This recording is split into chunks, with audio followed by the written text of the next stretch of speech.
Hi guys, Chris here. Just wanted to chat to you about probably the most important thing, not probably the most important thing in trading, and that is capital preservation and money management. In other words, keeping hold of your money. So probably in order of importance, you've got money management, capital preservation. That's probably the most important thing. Then the second most important thing, in my opinion, is the psychology of trading, your emotions and stuff that goes through your head. And then the third most important thing is actually, strategies and indicators and tools and fundamentals and actually, looking for your entries. If you've got poor money management and you've got a fantastic strategy, you're still not going to end up being a profitable trader. So I just wanted to touch on a couple of things here. So firstly, you want to decide on how much you're going to risk per trade.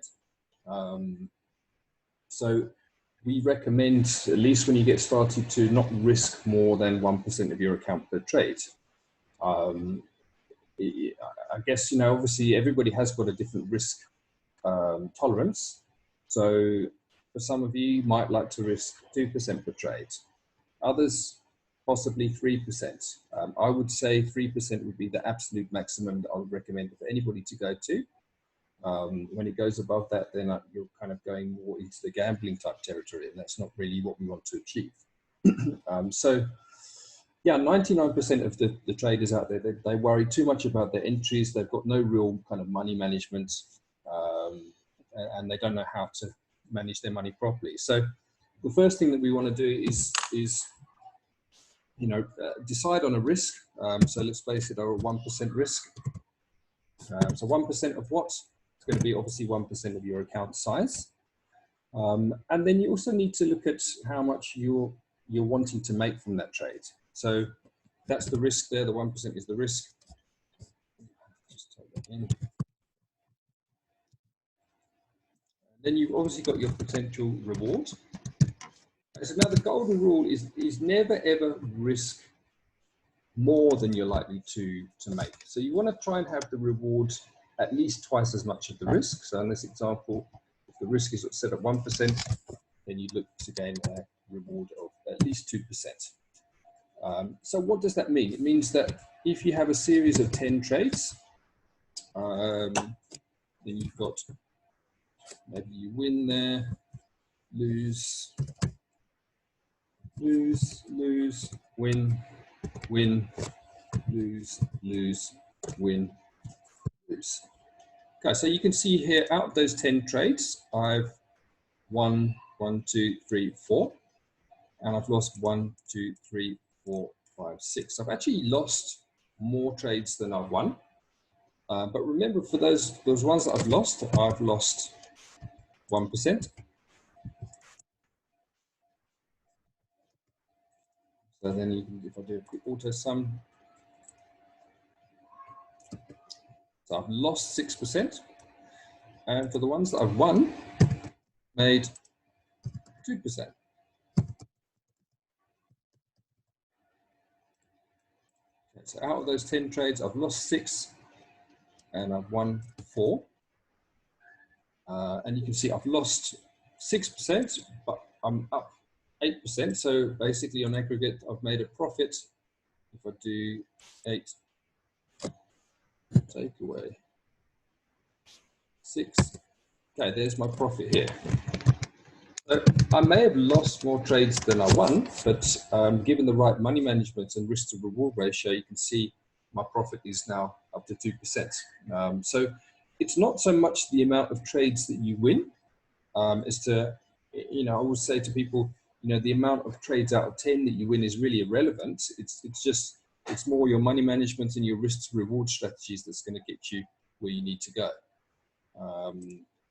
So there's that example. Obviously once you start to get a little bit better at trading, then hopefully you're going to get some more right. So you might get one more trade right. And you can see on this example, I've lost 5 trades, I'm down 5%. But because I've got one more trade right, I've made 10%, so my overall profit on those 10 trades is now gone from 2% to 5%, just by winning one more trade out of 10. As you start to get better at your trading, then you're going to see and start to spot better trading potential rewards.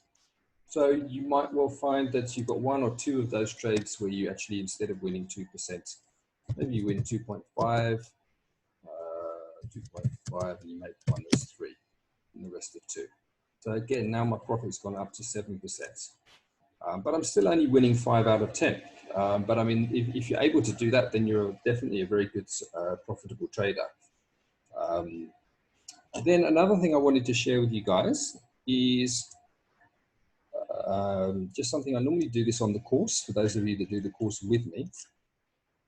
But I wanted to show you account growth. And if we look at, it's actually wrong.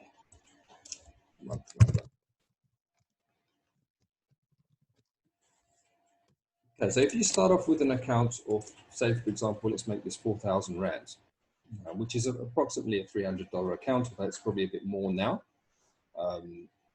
It's probably, yeah, obviously the Rand at the moment is taking a bit of a dive, so it's not exact, but let's work on a 4,000 Rand account to start. So a lot of you guys will start with a minimum size account.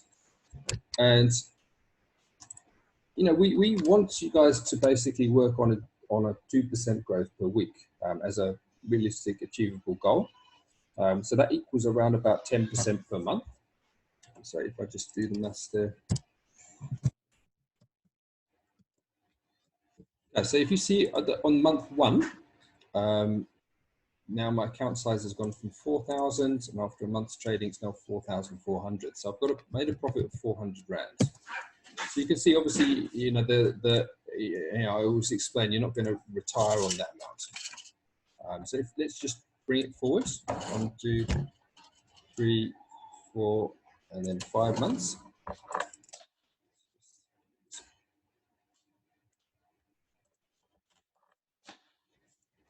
Okay, so now you've got, in that 5-month period, you've grown your account to 6,442.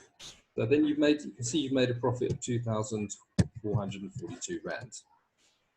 So for a lot of you guys, I know a lot of people, you know, they see all this advertising of Forex trading and people driving Lamborghinis, and they have this kind of unrealistic expectation, and they think they're going to come and start on a minimum size account, and by the end of the month be driving their first Lamborghini. So yeah, so it's obviously an unrealistic expectation.